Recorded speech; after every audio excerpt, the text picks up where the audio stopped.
Vault Veritas. SCP Files.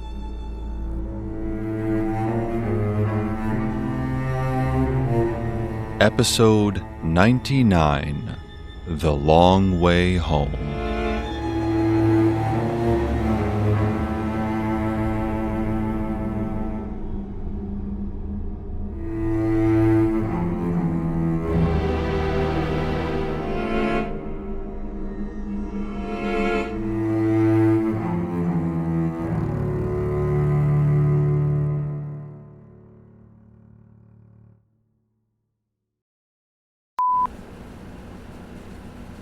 Incident Report 2539-16. 16th known incident report involving SCP-2539, colloquially known as the Highway to Hell. Object Class: Euclid. Risk Assessment Level: Low. Reported by Marissa White, Civilian. Report made January 18th, 2017. My little sister, Melanie, was everything to me. In a way, I always viewed her as a test of the people around us. People who were kind to her were worth my time, and people who saw her only as disabled or a liability, well, those people I could safely ignore. I mean, she was disabled, yeah. She had Canavan disease, a rare genetic disorder that resulted in the myelin in her brain deteriorating. Over the course of her 17 years, I watched her slowly lose pieces of herself. First her balance, then her coordination, and then eventually came the wheelchair. But through it all, Melanie remained her funny, smart, and stubborn self. The sort of person who'd roll her eyes at me whenever I hovered too much, calling me insufferable, but still had no problem asking me to grab her a soda from the kitchen or a snack. She liked to watch wrestling. She cheated every time we played cards. She was addicted to silly animated YouTube videos. And she wanted to live. Not like that. She knew she was going to die, but she wanted to live with the time she had. She wanted adventure, memories, to squeeze every drop of joy from life with the time she had. When she was 15, she decided she wanted to go skydiving. By that point, she could barely move on her own anymore without shaking violently. My parents worried that she'd have a seizure on the plane, or wouldn't be able to enjoy it since so much of her vision had faded. But I knew she wanted to feel free again. Feel the wind in her hair and the pounding in her heart. I spent 3 weeks researching adaptive skydiving programs and went alongside her. And Melanie was ecstatic. When we jumped, each of us strapped to an instructor's chest, it felt like none of those worries existed for a moment. There was just wind and breathless rushing and the sound of Melanie's joyful laughter, loud enough to hear over the rush of air. That was our last big adventure. After that, it was hospital rooms and beeping machines and endless tests. I tried where I could to bring her movies and music and just lie with her. I tried to attend every one of those treatments, and every time I tried to cling on to the hope that this time it would work, even when she told me it wouldn't. When she told me that she was happy with what she'd experienced and that all she wanted was for me to just go on and live my own life, I would insist on another try. But despite my efforts, piece by piece, the disease stole her away until there was nothing left to take but her life. The night Melanie died, it was bright and clear. I remember thinking that something ought to happen. Rain or thunder. A huge storm rolling in over the hospital. Something ought to mark the death of my sister.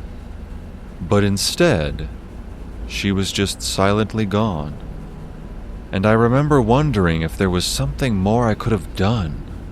Something else I could have said to help ease her passing. Somewhere else I could have taken her before she was gone. It didn't feel like I'd done enough. She'd never even been outside the country, and now she'd never get the chance. The funeral was last Tuesday. I don't remember it well. Just an endless procession of people trying to placate with pointless little phrases like, "She's at peace now," or "She's not suffering anymore." I told myself they were only trying to help, but still, I knew that it wasn't peace she'd ever been after. It was life, and I hadn't given her enough of it.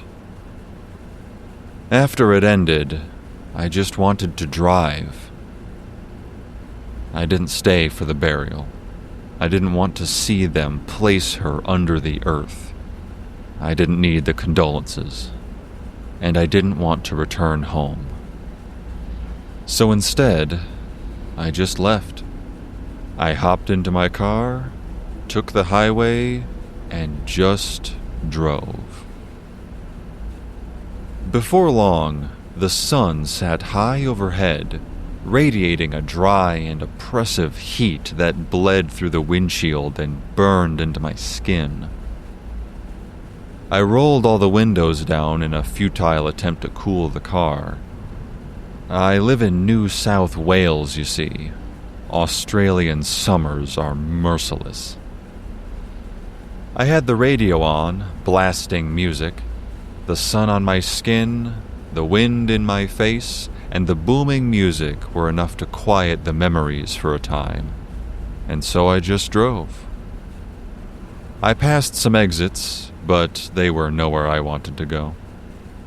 The exits shifted from familiar town names to ones that merely sounded familiar, and then finally to places I had never heard of at all. And still, I kept going.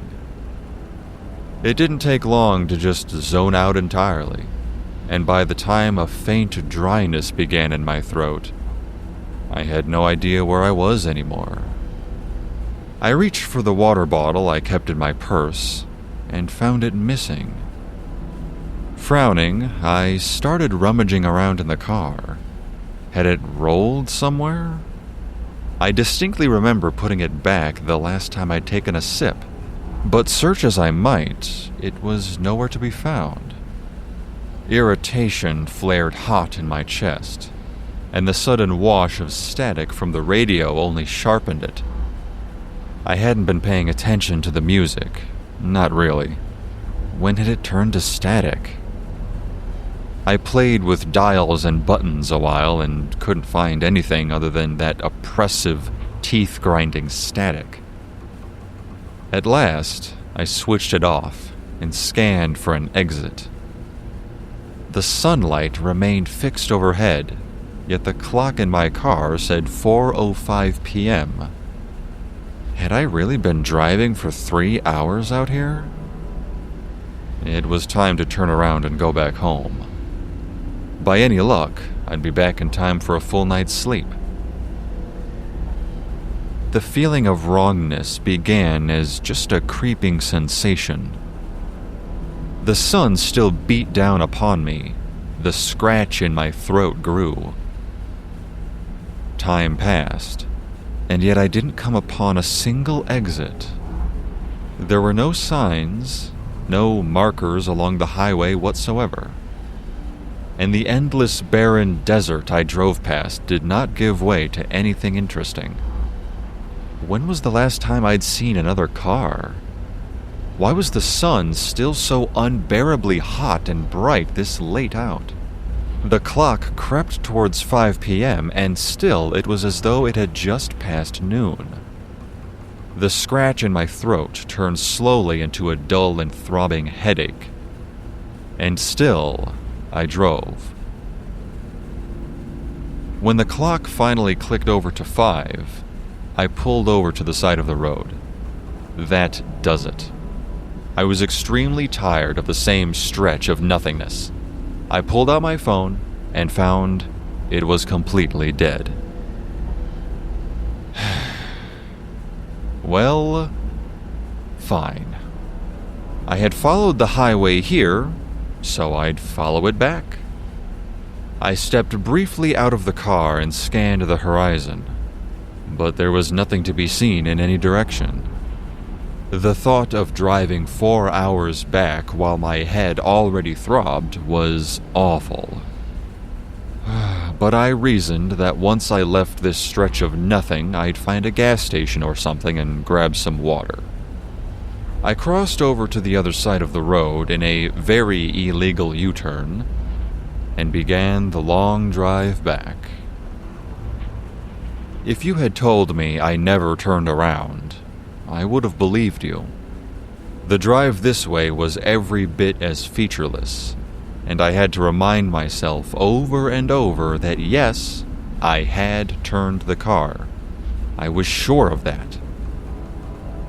The clock hit 6 p.m. The sun remained oppressively bright and hot. My tongue was so dry it felt like sandpaper in my mouth, and a feeling of dread had begun to bubble up inside my chest. Where the hell was I? My sister died, and the world had ended. The clock moved towards 7, and a new internal argument began.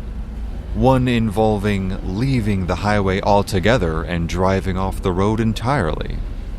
If this wasn't taking me anywhere, maybe I'd happen across a town that way instead. It was Australia, for God's sake. There had to be something out there besides endless highway. Just as that thought popped into my head, I finally spotted something new. A woman, bedraggled and haggard, stood at the side of the road, frantically waving me down. I slowed and pulled up next to her. She was soaked in sweat. Her clothes clung damply to her skin, and what little I could see beneath them looked angry and reddened, like severe sunburn. A battered old police hat shaded most of her face, but I could make out her expression of relief as she waved at me hopefully. I rolled my window down. "Oh, thank you, ma'am," she babbled. Thank you. I haven't seen anyone in hours." I told her I hadn't either, and that I was rather relieved to see an officer. She smiled at that. "Officer Miriam Wells, Highway Patrol," she said, and stuck a swollen red hand through the open window. I shook it. It was damp and clammy.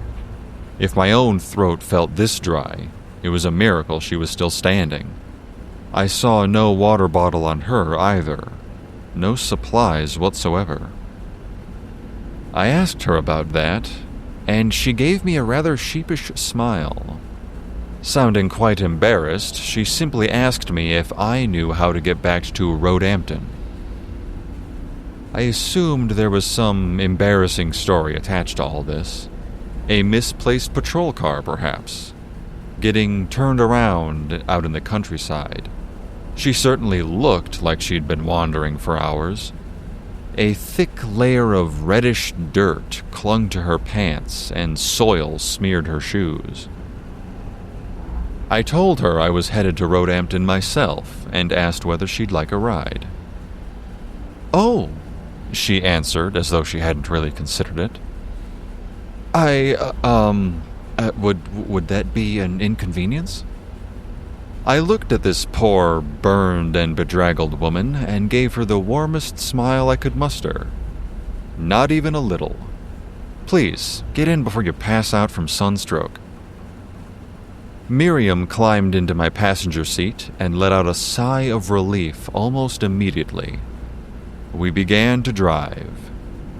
The clock slid past 8. The sun remained fixed overhead, and no exit signs appeared.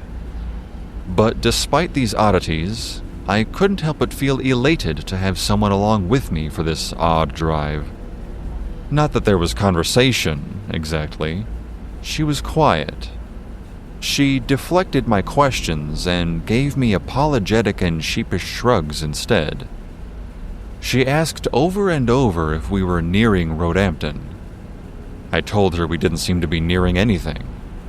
And though I'd meant it as a dry joke, she only gave me a sad half-smile and turned to look out the window. As we drove on, a faint smell began to circulate in the car. At first, I couldn't tell what it was, but the longer we drove, the stronger it became, until I realized with a jolt that it was the smell of smoke, and it was definitely coming from Miriam. She continued her forlorn gaze out the window, and I took the opportunity to examine her out of the corner of my eye. Her fingernails were stained black with soot. There was the faint hissing of smoke rising from her skin, and the edges of her hair were blackened and curling. "I'm sorry," Miriam said, so suddenly I almost yanked the steering wheel. I fixed my eyes back on the road ahead, feeling my cheeks blossom from the embarrassment of scrutinizing her so closely. "I'm sorry I'm being a burden." I assured her she wasn't, not even a little. Everyone gets lost from time to time. But she didn't stop. She kept talking about not wanting to inconvenience people, about just wanting to live her life back in Roehampton, about not wanting to die. I kept driving. The thought had occurred to me, too. The clock crept towards 9, and the road never changed. But my gas never seemed to change either, and so I wasn't about to stop. "We're not going to die. I won't let us. I would keep driving if I had to, no matter what. I would get us out." At exactly 9 p.m., I spotted the plume of smoke rising far ahead of us. It twisted against the horizon in warped, wavering shapes beneath the relentless heat. I pointed it out to Miriam, thinking for sure it was some sign of civilization. We'd reached something. But instead of marveling or celebrating, Miriam shrank in her chair. "We shouldn't go towards it." But where else was there to go? As we approached the smoke, a black shape grew and grew, taking the form of a car, still smoking, on the side of the road. If flames had still been licking at the wreck, I might have kept driving. But the fire looked old, dead. It seemed safe enough to approach. The wreck was ancient, blackened, warped, and yet somehow still smoking. We pulled up beside it and stopped, both of us staring, mouths agape. It was a police car, blackened and warped nearly beyond recognition, but still unmistakable. Along the side, beneath soot and blistered paint, were the words, "Highway Patrol." "I was supposed to radio in," Miriam whispered. Slowly, I turned toward Miriam, and at last, she turned to face me too. Beneath the brim of her hat, her skin had darkened into something charred and splitting. The burns along her arms no longer looked like sun damage. They looked ancient, baked into her flesh. "I just want to leave," she pleaded with me. I want to go home. Please. The layers of dried mud on Miriam's shoes had begun to crumble away onto the floor of my car, and I found myself wondering how many times she had tried to leave this place, how many miles she had walked beneath that endless sun, how many cars had she flagged down to plead for a ride, how many times had she climbed hopefully into a passenger seat, only to end up right back here beside her own grave. Are you going to kick me out now? I didn't know what to say to her, so I just stared at her, racking my brain for any hint of sense. Miriam gave a weary little sigh and reached for the door handle. As she lifted her hand, I caught sight of the pale jut of bone protruding from her fingertips beneath the blackened flesh. I started the car instead. Stay, I told her firmly. We can still make it out. As though the road itself had heard me, the sunlight suddenly intensified. It poured through the windshield in blinding waves, so bright I had to shield my eyes with one hand. Beside me, Miriam tilted her face upward towards it. It doesn't want me to leave, she whispered. Fuck what it wants, I snapped. I still didn't fully understand what it even was. The road? The highway? Whatever it was that had trapped her here. But I was sick to death of things I didn't understand making decisions for people I cared about. We would get out, or we would die trying. I pressed harder on the accelerator. The wreck disappeared behind us. The highway stretched endlessly forward beneath the blazing sun, and together we drove. Our clock read 10:03 p.m. when the wreck appeared again. The same plume of smoke, the same blackened frame, the same burned patrol markings. Miriam stared at it silently for a long moment. It won't let me go, she said quietly. I pushed the accelerator nearly to the floor. By the third pass of the wreck, I could barely see straight. The road swam before my eyes. My mouth was so dry my breaths came out as cracked rasps, and every swallow felt like sandpaper clumping in my throat. But I kept driving.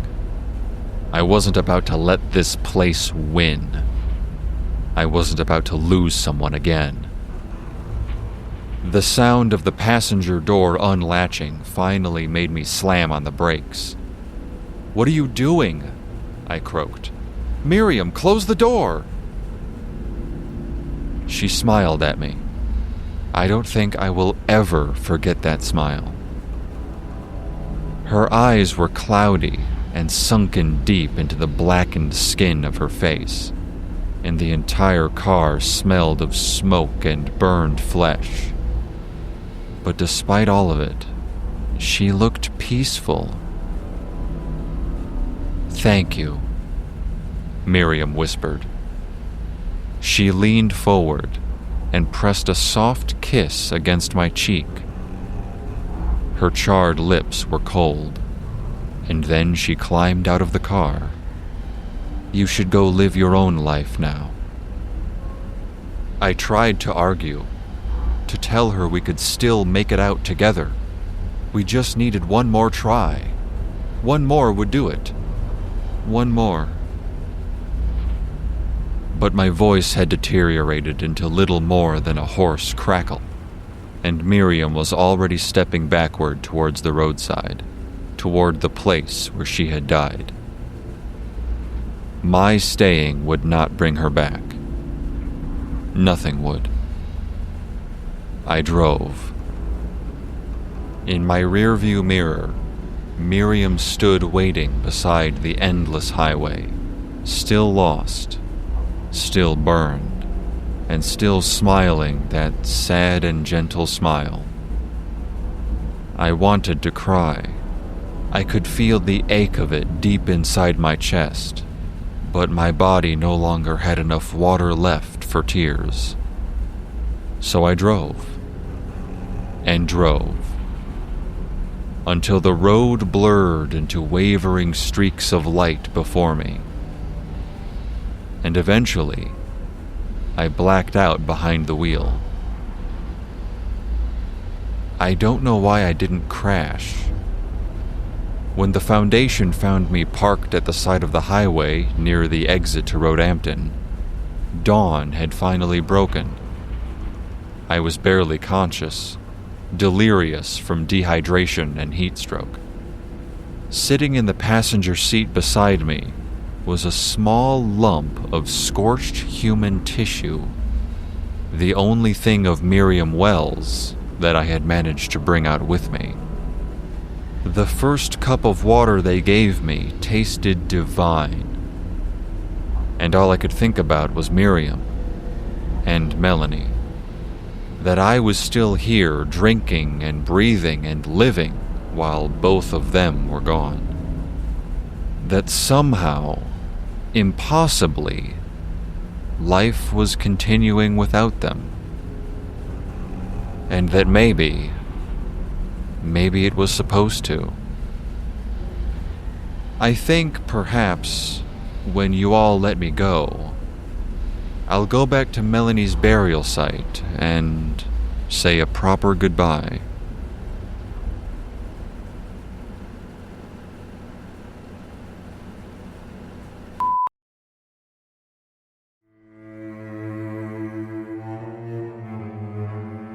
Vault Veritas SCP Files is a podcast inspired by the SCP Foundation.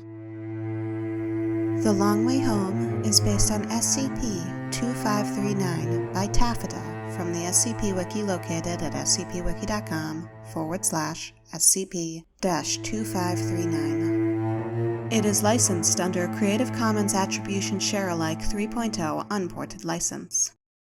This episode featured Justin Gellner as Scott Anderson. It was written and edited by Leola Angel. We welcome comments.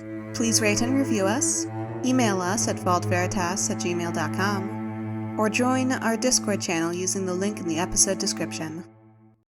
Thanks for listening.